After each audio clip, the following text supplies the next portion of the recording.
Hello बच्चों, let's see this question. The question says that consider the circles x square plus y minus 1 का whole square is equal to 9 and x minus 1 का whole square plus y square is equal to 25. ये दो circles हैं. They are such that these circle touch each other. हमारे पास options given है A B C D. क्या क्या options है? One of the G circle lie internally inside the other. Each of the circle lie outside the other. They intersect in 2 point. ऐसा given है. ठीक है, चलिए अब यहाँ पे मैं आपको एक की कॉन्सेप्ट बताता हूँ. की कॉन्सेप्ट क्या है कि देखिए, अगर मान लीजिए दो सर्कल्स हैं, ठीक है, ये एक्सटर्नली टच करते हैं और दो सर्कल्स हैं ये इंटरनली टच करते हैं, तो इनके बीच में कंडीशंस क्या होती हैं? मान लीजिए एक सर्कल का रेडियस r1 है, एक सर्कल का रेडियस r2 है, एक का सेंटर c1, दूसरे का c2. ठीक है, तो यही सेम कंडीशन इसमें भी. एक का C1 सेंटर है, एक का C2, R1 R2 रेडियस है. तो इस पे अगर ऐसा है तो क्या होगा?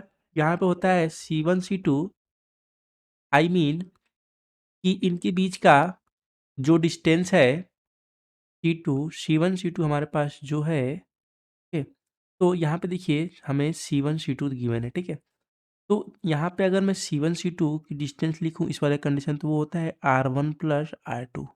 ओके, और इस वाले कंडीशन में अगर लिखूँ तो वो क्या होता है? C1 C2 is equal to, okay, यहाँ पे modulus of R1 minus R2. ठीक है, तो ये हमारे पास जो कंडीशंस होती है, ठीक है, और यहाँ पे इक्वालिटी भी होल्ड कर सकता है और लेस देन भी हो सकता है. ठीक है, ये दोनों कंडीशंस हैं. लेस देन इक्वल इस प्रकार से आता है. तो देखिए, ये अगर इंटरनली टच करते हैं इसको बोलते हैं हम इंटरनली टच, और इसको हम बोलते हैं क्या? External touch. एक्सटर्नल टचेज, दो सर्कल. ठीक है, अब देखिए प्रॉब्लम को थोड़ा देख लेते हैं. हमारे पास सर्कल है दो, तो यहाँ पे x square plus y minus 1 का whole square is equal to क्या गिवन है? गिवन है 9. और फर्दर क्या है? फर्दर है एक्स माइनस 1 का whole square plus y square is equal to क्या है? 25 है. अगर इसका मैं यहाँ पे क्या कर दूँ, ये 9 को और ये 25 को क्या मैं लिखूँगा? यहाँ मैं लिखूँगा 3 स्क्वायर और इसको लिखूँगा 5 स्क्वायर. इसका सेंटर की बात करूँ C1, ठीक है, तो क्या होगा? 0,1. और रेडियस R1 की बात करूँ क्या होगा? 3. इसका क्या होगा? C2 अगर सेंटर की बात करूँ क्या होगा? यहाँ पे 1,0. और रेडियस की बात करूँ तो रेडियस हमारे पास क्या है? इसको मैं R2 रेडियस मानता हूँ. R2 क्या आएगा? 5. अब देखिए निकालिए C1 C2, इसके बीच का डिस्टेंस क्या होगा?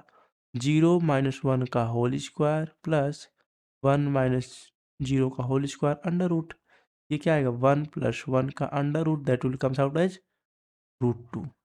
ओके, ये अप्रॉक्स 1.4 आता है अप्रॉक्स. ओके, अब देखिए R1 प्लस R2 निकालूंगा और R1 माइनस R2 निकालूंगा. मॉडुलस ले लीजिए क्योंकि ये निगेटिव डिविजन नहीं हो सकता. क्या हो गया? ये 2 आ गया और ये क्या आ गया हमारे पास? यहाँ पे देखिए क्या आ गया? ये 8 आ जाएगा. ठीक है, तो यहाँ पे आप देख रहे हैं कि C1 C2 क्या है? लेस देन है किसके? R1 माइनस R2 के. है, ये 1.4 है और ये हमारे पास 2 है. आप देख रहे हैं कि ये वाली कंडीशन तो सेटिस्फाई हो रही है. ओके, इसका मतलब हम यहाँ से क्या कंक्लूड कर सकते हैं? We can conclude that one of the circle lies inside the another circle. तो ऑप्शन देखिए, यहाँ पे ऑप्शन बी में दिख रहा होगा one of this circle lies entirely inside the other. तो बी ऑप्शन आपका करेक्ट आंसर हो जाएगा. ओके, तो B is the correct answer for this problem. I hope you understood it very well. Best of luck.